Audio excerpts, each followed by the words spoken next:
Islamophobia has been defined as a word created by fascists and used by cowards to manipulate morons.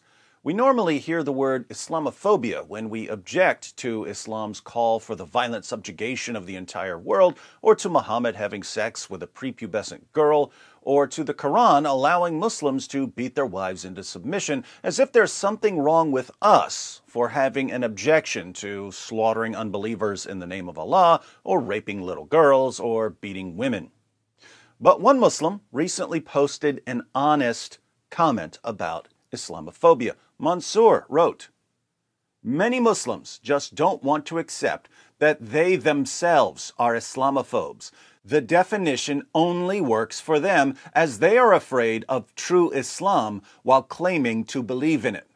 Kuffar, who are afraid of Islam, don't have a phobia. They have every reason to fear Islam." A phobia is an irrational fear, so Islamophobia would be an irrational fear of Islam. But there's nothing irrational about fearing an ideology that calls for violence, oppression, and cruelty. People who don't want to be subjugated are generally rational, not irrational, so it makes no sense to call them Islamophobes. But Muslims who fear the truth about Islam do have an irrational fear. They fear the truth about something that they believe in. They believe it's wrong to have sex with prepubescent girls, but they believe in a God and a prophet who say it's okay to have sex with prepubescent girls.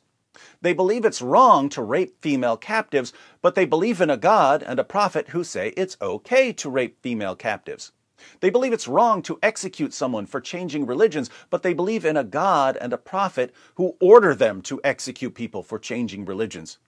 They believe in freedom of religion, but their God and their prophet don't. They believe in freedom of speech, but their God and their prophet don't. They have Christian friends when their God and their prophet tell them not to. In other words, their minds are filled with contradictions. They simultaneously believe in Islam and reject Islam. That is irrational. They fear the truth about Islam and how it actually commands them to behave. So they fear something that they supposedly believe. This means that they have an irrational fear. It seems then that non-Muslims don't have an irrational fear of Islam, while many Muslims do have an irrational fear of Islam. Hence, our Muslim friends are the real Islamophobes. If they want to rid themselves of their irrational fear of Islam, there are two ways to do it. First, they can actively embrace all of Islam's horrible teachings and rid themselves of all resistance against Islam's horrible teachings. This is what the Quran commands them to do. Indeed, the Quran says that you're not really a Muslim until you fully embrace everything that Allah and Muhammad command.